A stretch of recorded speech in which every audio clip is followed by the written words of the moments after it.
So pay close attention to this, because number one, it's a little bit harder. Number two, I'm almost positive the way I'm going to teach it to you is going to be different than you learned last year. Even the two formats that are at the top of the paper, if you had me last year, that's not the format I had you use. So a lot of times problems will be written in this format. And the first thing I always do is you have to factor out whatever the coefficient of x is. Okay? So if I were to factor out the b goes in front of the parentheses, and then it's x minus, and if it was an h and I divided out a b, it's going to become h over b.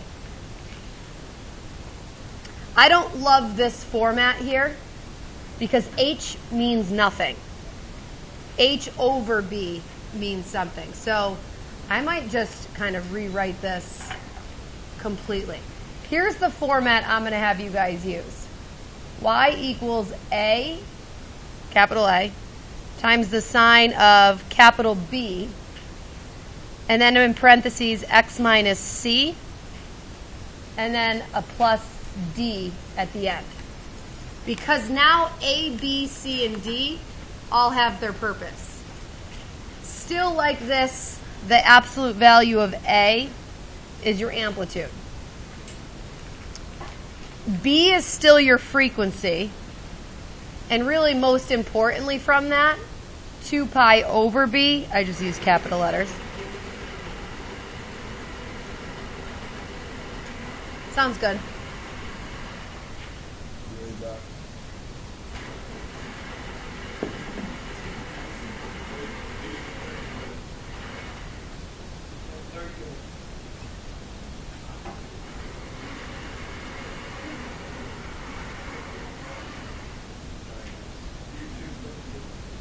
That's okay, Brock.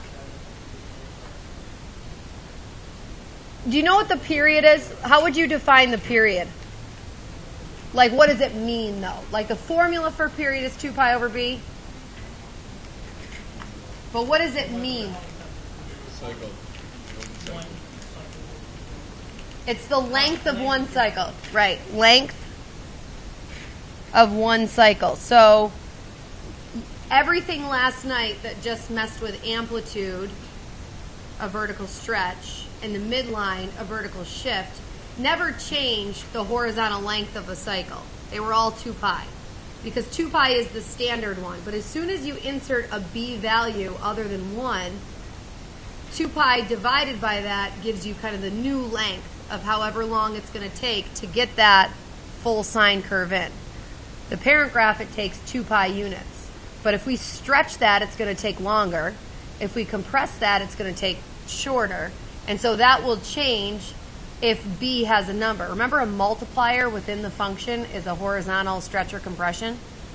So if you insert a b value, it stretches horizontally or compresses horizontally, which obviously affects the length of the cycle. And this is where we're going to be different. Our C value, or my C value, because this is the way I like to write the format. My C value is your horizontal shift. So, again, when you add or subtract within a function, it's always shifted left or shifted right.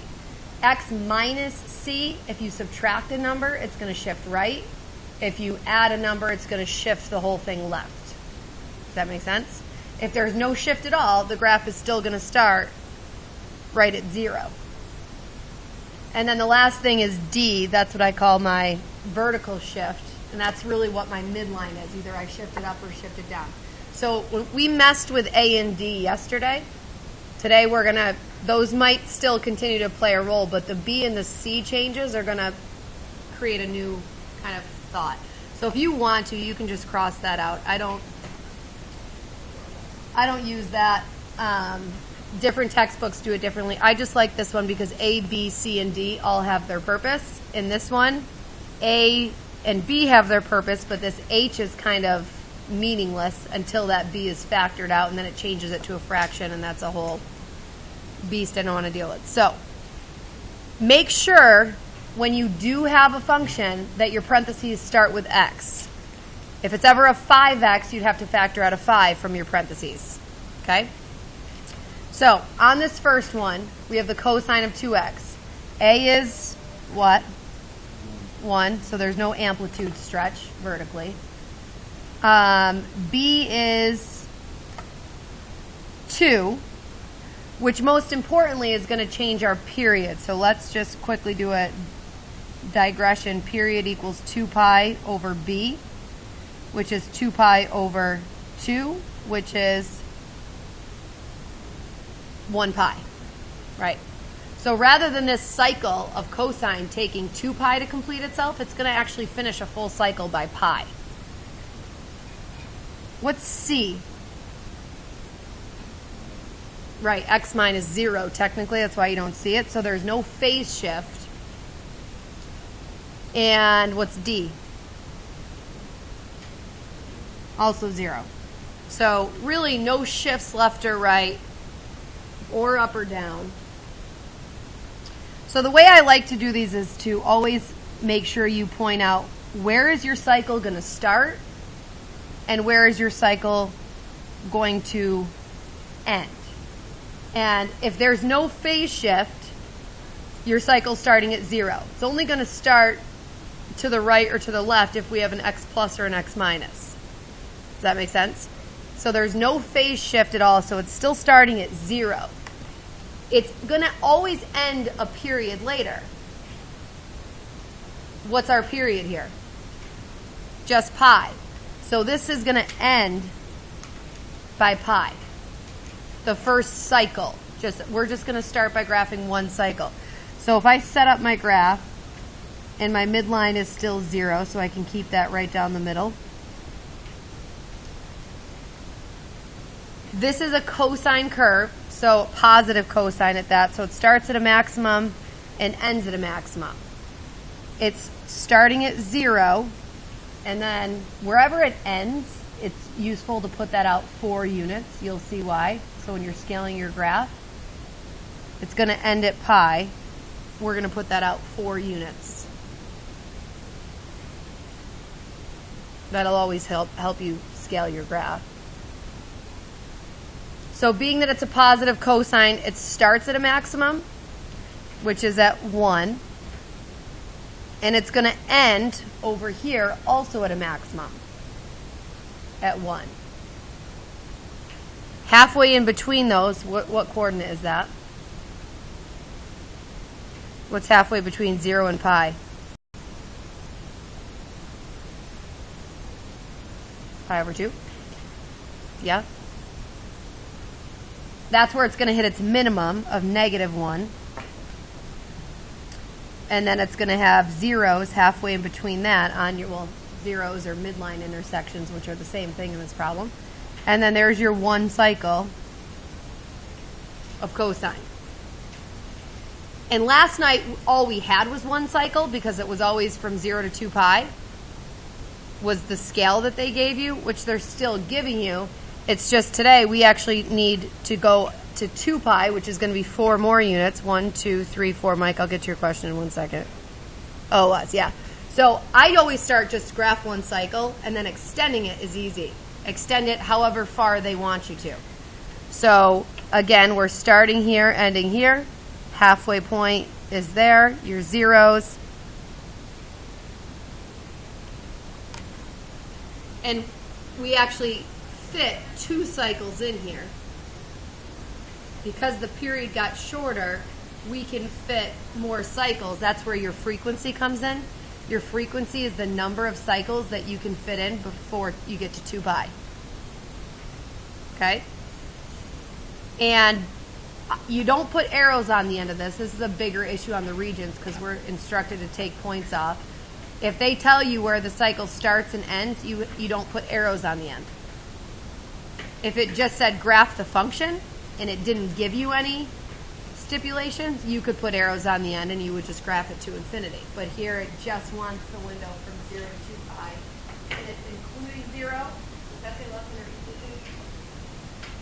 Okay, so it's including 0, so I have a solid circle, and it's including the 2 pi as well, so I have a solid circle. Good? I honestly don't talk much about frequency because if you understand period, the frequency will work itself out. But we can talk about it in hindsight that frequency is the number of cycles, and you can definitely see that 2 of them fit in, and B was 2 in that problem. Good? Okay. Number 2, a sine graph. So A is still 1. What's B, Madeline? 2. C is 0. D is 0. It's going to be similar, except for this is negative 2 pi to 2 pi. I'm still going to start my cycle. My 1 cycle starts at what? Normally it starts at 0, but if there's a phase shift, that might move to the left or to the right. Was there a phase shift? No. So it's still going to start at 0, and it's going to end 1 period later, which I have to calculate my period. Period equals, yes, pi. 2 pi over b. So it's going to end pi units after 0, which is at pi. Which is... Yeah. Gotcha, right. So similar period and change is the last one. But this is just a sine graph. Now when I set it up, because eventually I'm going to have to go to negative 2 pi. Oh, Lord. I might run out of room, but that's okay. My cycle's starting at 0 and ending at pi. And this is a positive sine curve. So remember what that structure overall looks like. There's my starts at. There's my ends at. So it starts on the midline, ends on the midline, and has a halfway point on the midline. This is going up first because it's positive. In an amplitude of 1, it's going up by a unit of 1. And then it comes back down, and then down by a unit of 1 before it comes back up. Do you see why I scale with 4 units between the starting and the ending? Does that make sense? It just keeps everything right on a line if I do it that way. So wherever the start of my period is to wherever the end of my period is, I'm going to try to put 4 units in between those. And so that's just that one section of it, and then to accomplish what they wanted, which was from negative 2 pi to positive 2 pi, I'm going to do it, and I'm going to sort of run out of room, but we'll pretend like I'm not. I'm going to end it at 2 pi that way, negative pi, and I'm just going to go back this way, and I have to do that twice. Negative 2 pi. You just really continue your cycle. Does that make sense?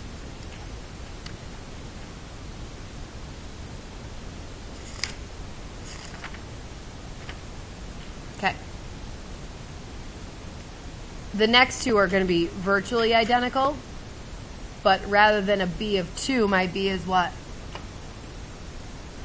Half. C is still 0. D is still 0.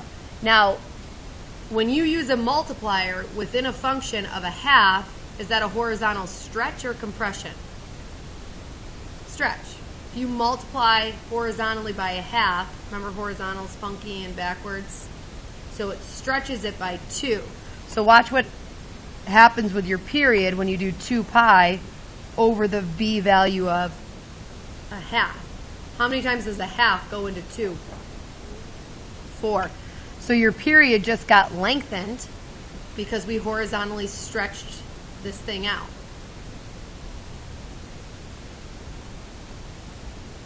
So I'm still going to start at 0 because there's no phase shift. I'm ending a period later though, so this is going to be different. Where am I ending? Nope. It's my whatever my period is. What's my period, Bean? 4 pi. So I'm going to end 4 pi units after 0, which is going to be at 4 pi. I'm going to do it down here.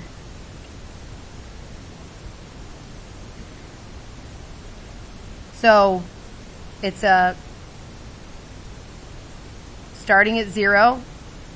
Even though I'm ending at 4 pi, I'm still going to go out 4 units. I'm just going to label it 4 pi when I'm just scaling it that way.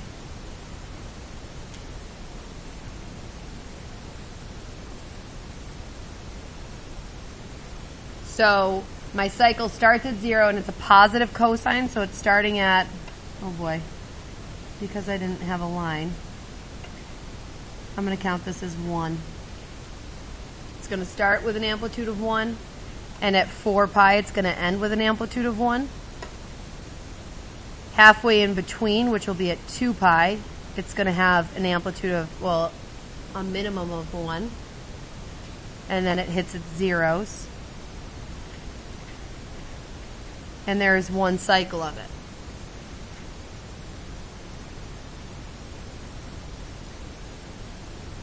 What do you notice about my graph and the interval, though, that they wanted us to graph on? It's not what? It's not within it. We definitely still have to continue it backwards, but we also have to erase part of it, right? We just got our first, a cosine kind of parent section on there. It doesn't want all the way to 4 pi. It only wants to 2 pi. So I'm just going to erase that and let the graph end there. And I have to continue it backwards to negative 2 pi, which will be like that.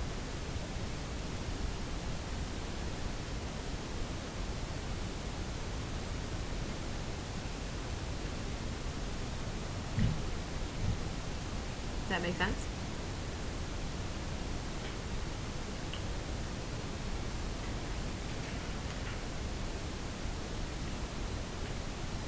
Sine of a half x is going to be very similar. It starts at 0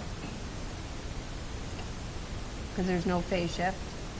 Ends a period later, and the period's going to be the same as it was over here, which is 4 pi, so it's going to end at 4 pi. And then if you just set your graph up, 0 and 4 pi. And it's just a positive sine graph. So you start at 0, end at 0, midline at 0. And it goes up 1, comes down 1, comes back up, and fits in that 4 pi interval.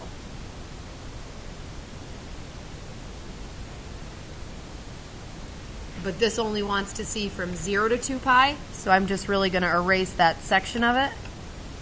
And my graph is just this little, almost looks like a parabola section. Right, 0 to 2 pi. So I had to cut off half of my sine cycle. Good? Okay. So the two at the bottom really do a phase shift, which changes a little bit the way we're going to do it, because it's now no longer going to start at 0. Let's go through our 4 variables. A is what phase? 2. B is what, Maggie?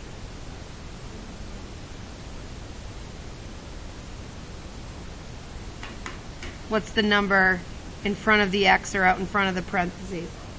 1. C is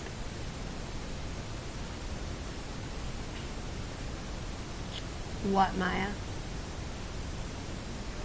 No. Remember, the form is y equals a cosine b x minus c plus d. So in the parentheses is where you'll find the c value.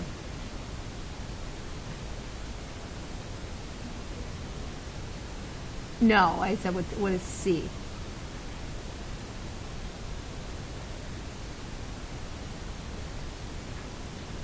Pi, right. And it was minus pi, so it shifted this whole thing pi units to the right. Do you follow? You want to write that shift pi units right. And then d is 0. So this one, for the first time, no longer starts at 0. It starts at pi.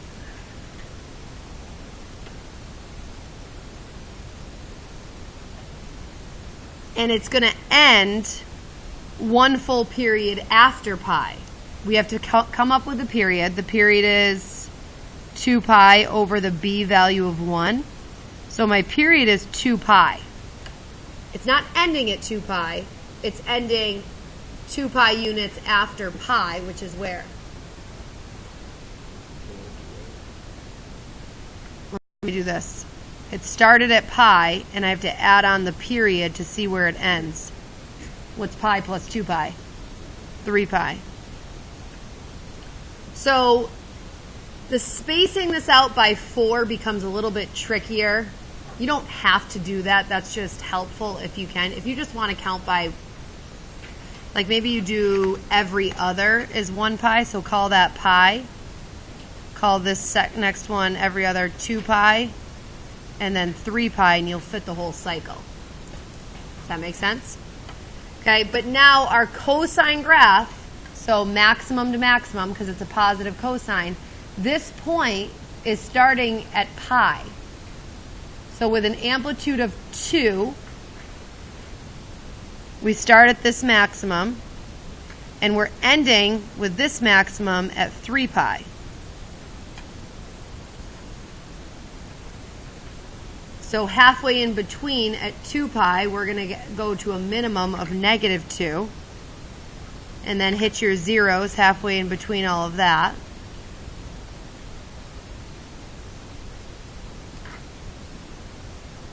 And that's your one cycle. And they only want to see the graph from 0 to 2 pi, it says. We're seeing it from pi to 3 pi right now. So we just really need to trace this pattern backwards.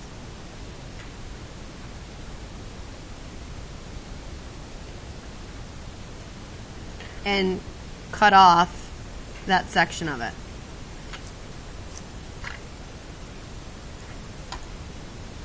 So I want to bring up another point here. If someone were to just show you this graph that you're looking at right now, does that look like a cosine curve or a sine curve? It goes from minimum to minimum, so cosine. Positive or negative? Negative. It looks like a negative cosine curve. So if we were to kind of try to write that equation, negative cosine, what's the amplitude of this thing? 2. The period is 2 pi, right? It takes 2 pi to complete that cycle, so your b is still 1. Your x minus c, what's the phase shift of that? How has that been shifted off the x-axis or off the y-axis? It hasn't. It doesn't appear like it has. And then your midline is still 0, so it looks like that's negative 2 cosine of x. And it is. It's not that it's not. So the thing with trig graphs is this graph and the graph that we did are the same image. Do you remember that from last year? Because any sine graph can be shifted or stretched to whatever to become a cosine graph or to become a different version of it. I could even look at this section. If I were looking at that section of it from pi over 2 to 5 pi over 2, I guess it is, that would look like a sine curve, right? But that sine curve would have been shifted pi over 2 units to the right. So it would be a positive sine curve, still with an amplitude of 2. It still has a period of 2 pi, that doesn't change, but it would have been shifted to the right pi over 2 units. That's also the same graph as what we're doing. Do you see how that is a sine curve? Shifted pi over 2 units to the right. So the amplitude and the period wouldn't change, but if you consider a shift and just change your perception of where your cycle's starting and ending, because if it starts there, it's a negative cosine.